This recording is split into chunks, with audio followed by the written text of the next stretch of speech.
Very much, Graham, and to everyone on the panel, thank you. Now, as an engineer myself, I love all things tech. I get even more excited when I see women in technology.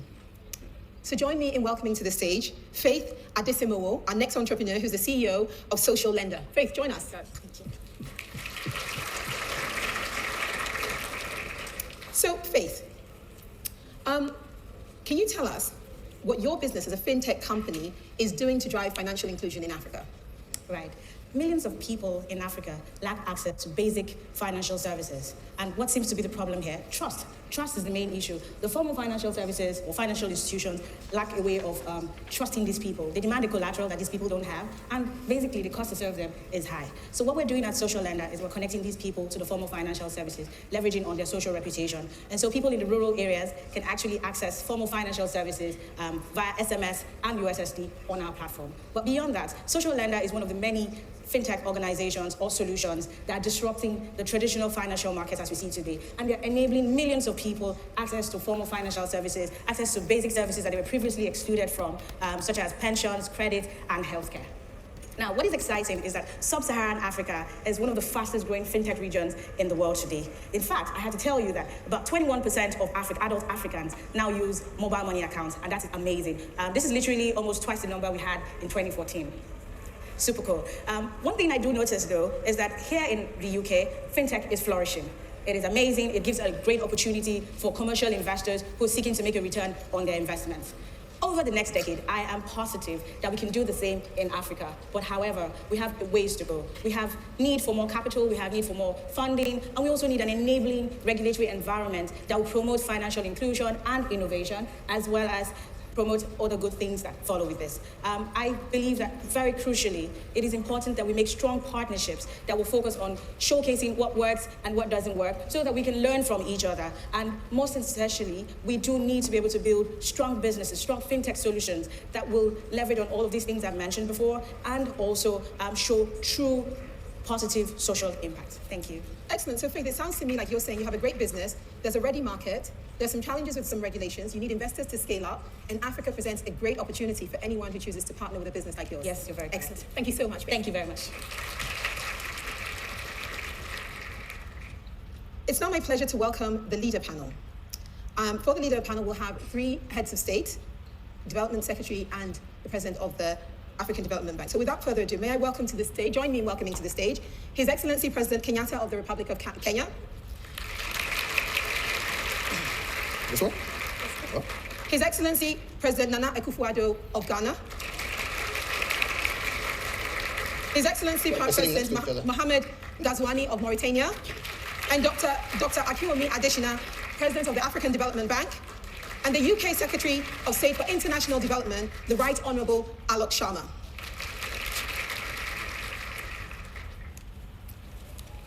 Thank you, gentlemen.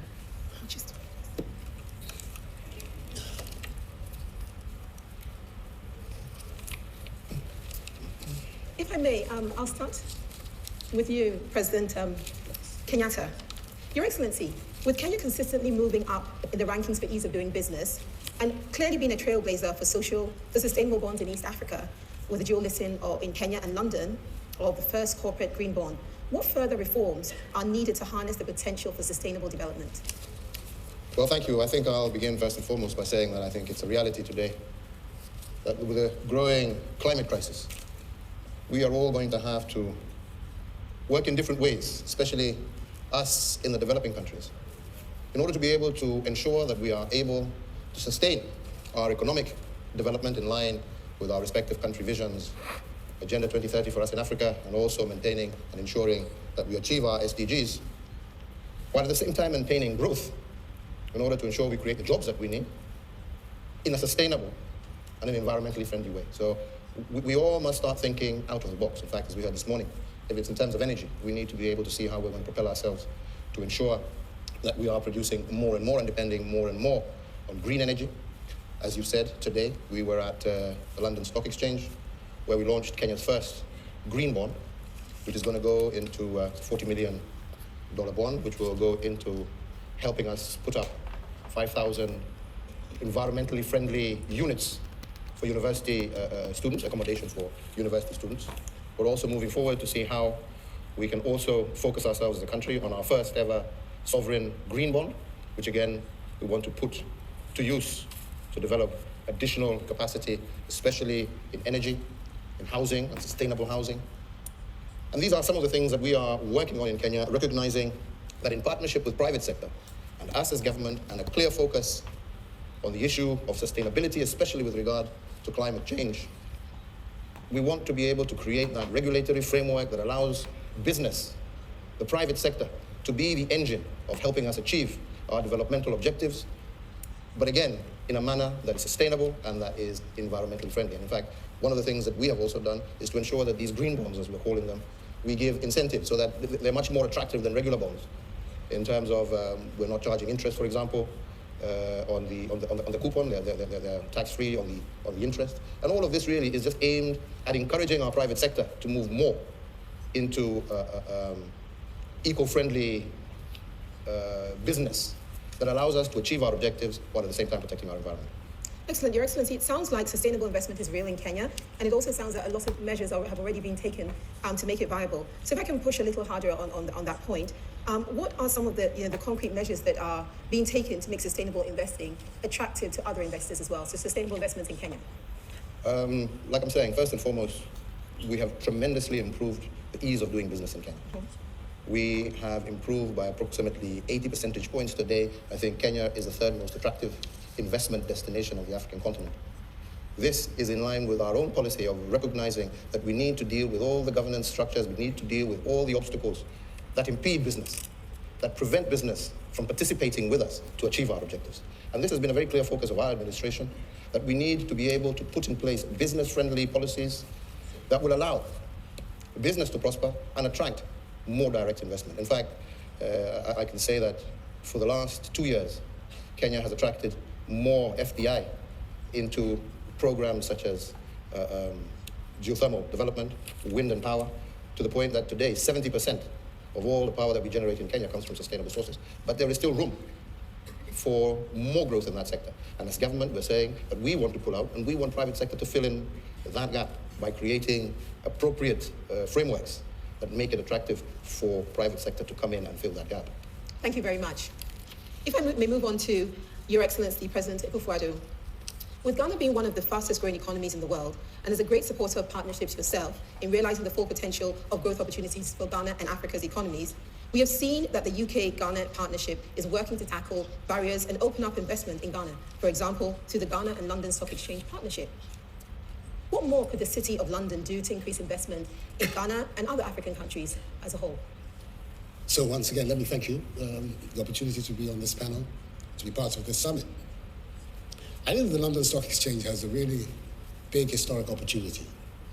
When you look at the background of where we are now, where the global financial architecture that was put in place after the Second World War is proving increasingly dysfunctional in terms of being able to address the needs, certainly, of the African continent. I think that the City of London, which has been a major instrument of mobilizing capital, global capital, can play a very, very significant role in trying to change the equation and fill it. What am I saying? The African Development Bank has told us that the infrastructure needs of Africa are roughly, on an annual basis, somewhere around 170, 180 billion. And the financing deficit is anything up to 80, 90, 100 billion a year. I mean, we are not capable of filling that gap as things stand now. Part of it for reasons that are not edifying. We've been told by Thabo Mbeki and the commission which he set a few years ago that over $50 billion worth of money is taken out of Africa through illicit financial outflows on an annual basis. So already, even this infrastructure gap that you have, half of it is a result of not having access to this amount of money. Transfer pricing, profit shifting, illegal transactions are responsible for this.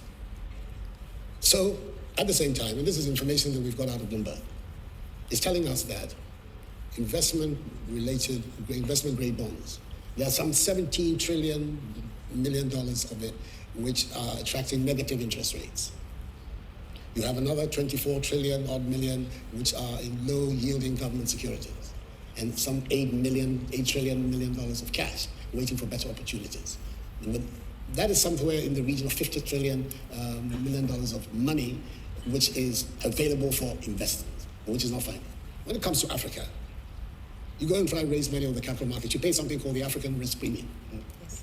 The African risk premium makes it that at the end of the day, entry into the bond market becomes a very expensive matter for us. We're already finding it difficult to finance our own investment. The African risk premium sits side by side with the highest rates of return that you can get in putting your money anywhere in the world in Africa. That's the contradiction at the same time. So we can see that a role exists for something like the London Stock Exchange to assist in mobilizing this large sum of money to help in the financing of Africa. There are things that we need to do on our side in Africa. Do better in terms of our own domestic resource mobilization. Move away from raw material exports and insist on processing and adding value to our own resources. But in the process, the Stock Exchange of London can be a pivot for a new relationship with the continent of Africa and with countries like my own, if it sees itself in this notable position of helping to mobilize all of this capital around the world for investment in Africa's infrastructure. The wealth of Africa is undisputed. Natural resources, everybody knows, are there. We get ourselves into a situation whereby now the infrastructure is also developed. What you're doing is increasing the possibility of Africa's economies emerging as prosperous economies. And that can only be good for the world. It can only be good for world stability and equity to see this continent of 1.2 billion people living on the richest continent in the world, and yet the majority of its people being poor. And posing by 2050, we're told that 1 in 4 people will be African. I believe that I'm right in saying that. That is, 1 in 4 people will be by 2050 in Africa.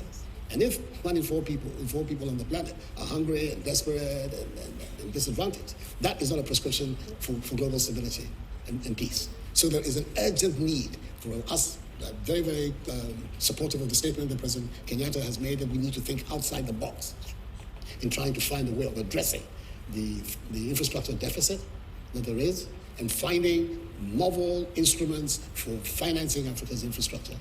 Nobody is looking for gifts or charity, but we're saying that if there is equity in the way in which people look at matters, the means for being able to address the deficit and the difficulties exist.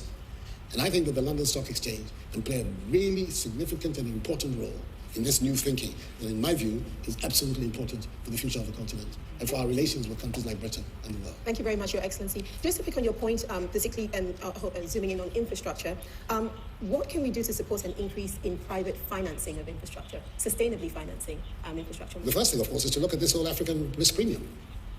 That has to be the beginning if we're going to find sustainable ways of to look at it. And therefore insist that returns on investments in Africa. Increasingly, the continent is at peace. The image and the reality of the continent is radically different today than it was 10, 15 years ago. Democratic countries and institutions are growing and flourishing on the continent. The areas now of conflict are very narrow. So that the insistence that somehow rather when you're putting your money in Africa, you have also to hedge against the contamination of doing business in Africa. And yet at the same time, we all know that people make more money coming to do business in Africa than anywhere else on the globe. So that's the second is, I think we should call upon our friends in the West also to focus on this flow of illicit financial outflows that take place from our continent. They should be looking at it, insisting on and strengthening the relationship between our tax authorities, making sure that multinational corporations, I mean, the OECD has made a big step, taken a big step forward by insisting that they now believe that it is right that these multinational corporations pay taxes in the areas where they do their business. That's an important step forward. And I think that these are the kind of steps that would assist in being able then for us to address the reliability and the sustainability of investments. On our side, as I say, increasing our own resource mobilization is key.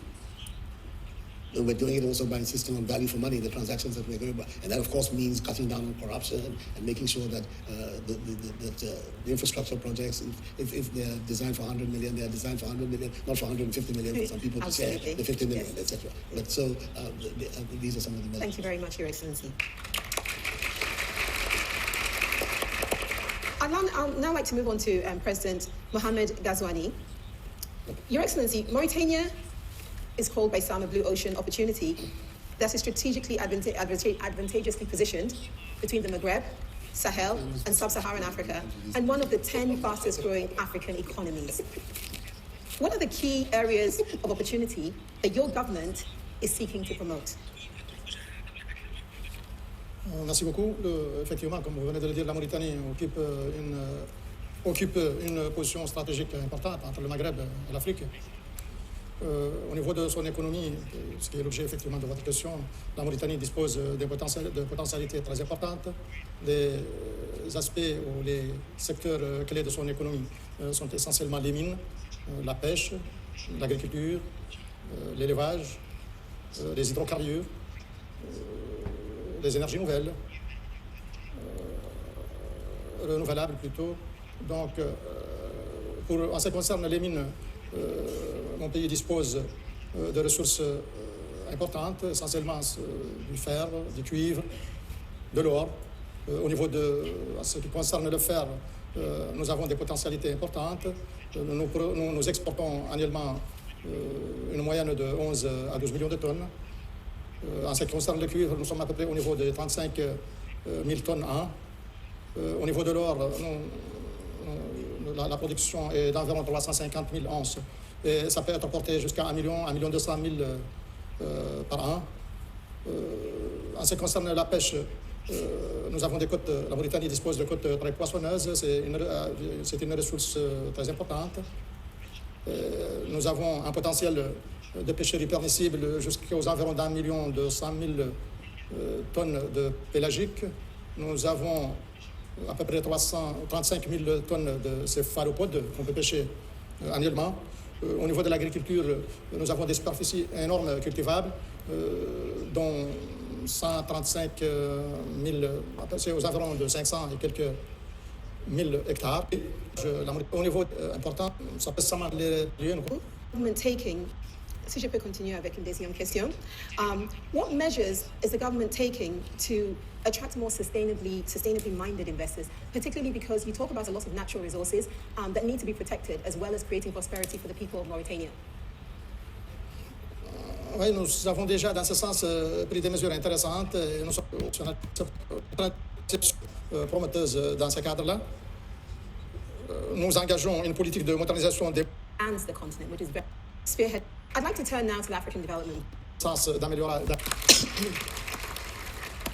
I'd like to turn now to the African Development Bank. And President Adishna, you have spearheaded African Development Bank's efforts to mobilize private finance to meet the Sustainable Development Goals. And you're probably, as far as I can tell, the biggest financing institution on the continent who clearly understands the continent, which is very important. Can you tell us a bit about how the African Development Bank has been approaching this? Well, first and foremost, I want to congratulate you, President Kenyatta, on the launch of your green fund. I think that's a fantastic thing, and I think we need more of that on the continent. When it comes to the issue of sustainable development goals, there's no doubt about it that, as President of Ghana said, the critical thing is infrastructure, power, water, roads, rail, airports, and all the things that you need to be able to be competitive and effective in the global market. Now, for us, when we take a look at it, this is where the challenge is the size of that gap. It's anything between $68 billion to $108 billion, actually a year, which is massive.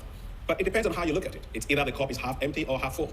The question, the real issue is that is a $68 to $108 billion investment opportunity that people should be looking at.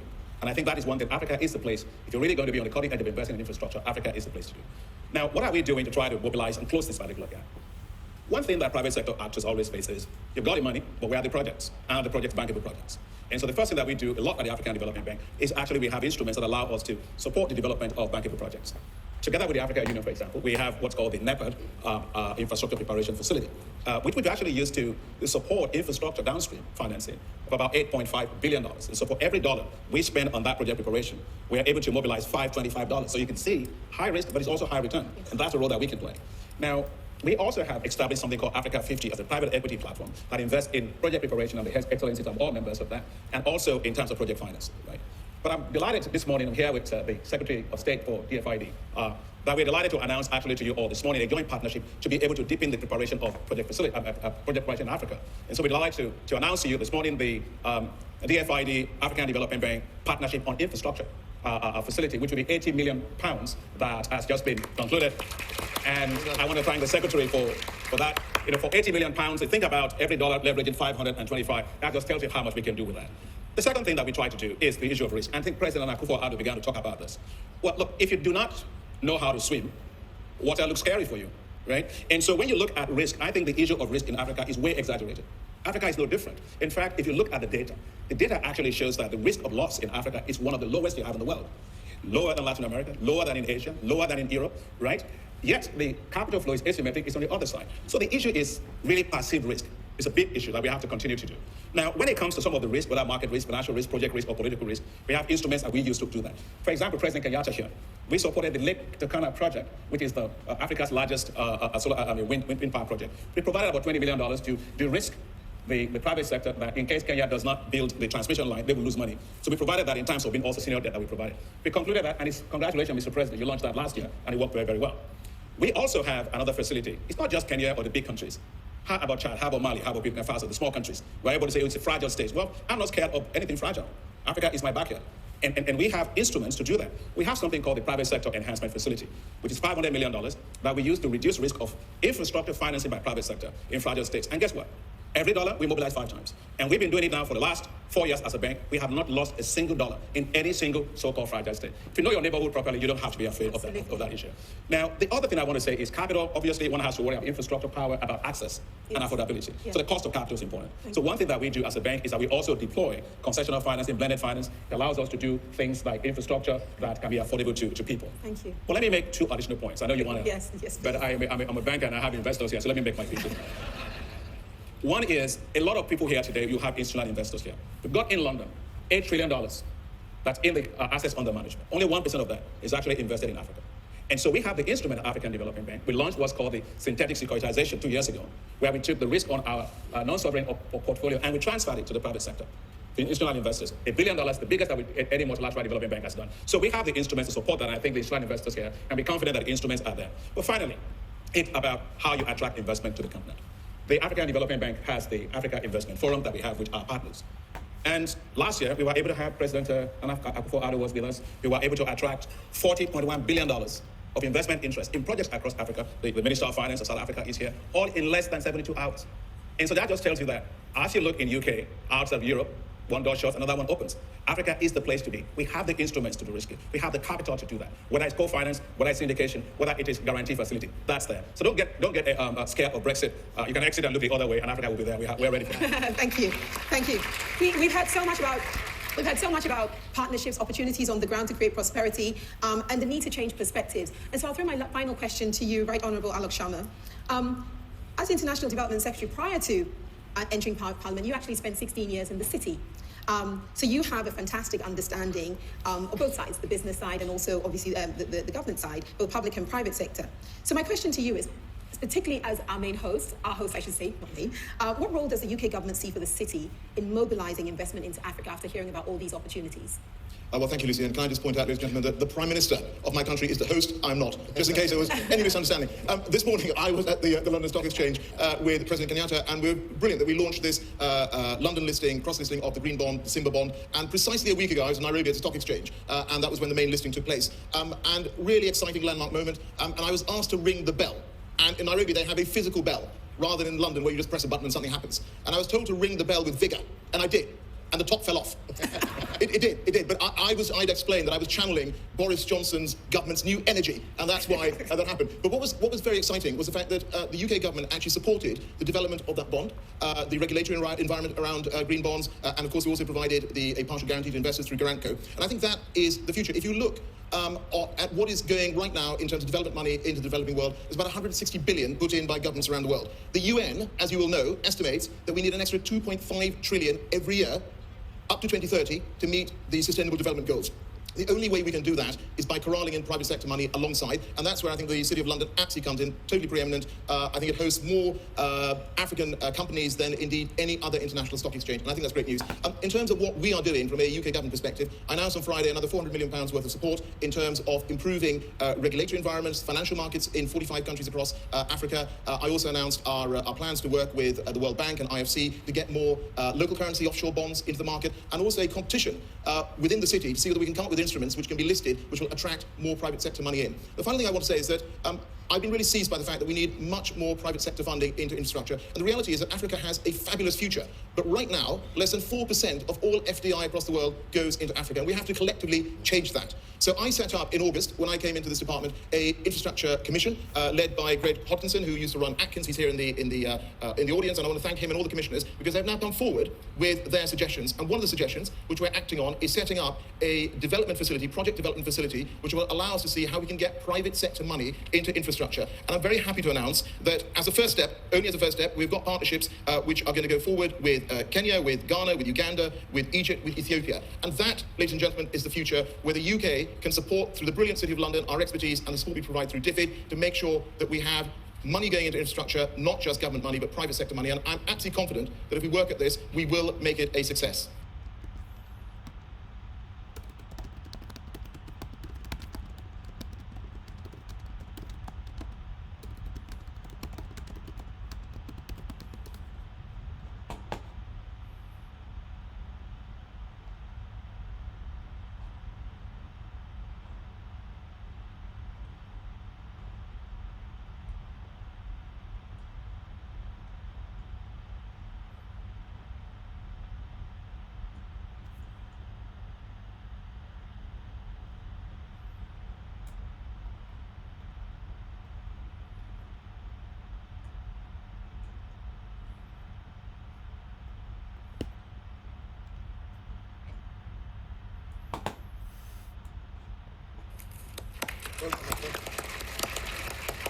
Thank you very much, Right Honourable Alok Sharma.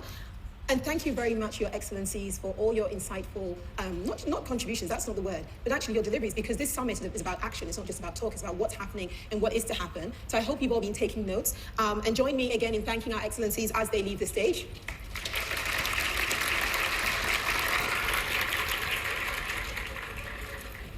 Ladies and gentlemen, so just before you leave, point of order. As they leave, as you know, now we're going to have our lunch break in your program. We'd appreciate it if you're all back here promptly for our next session so that we can wrap up in good time. Thank you all very much.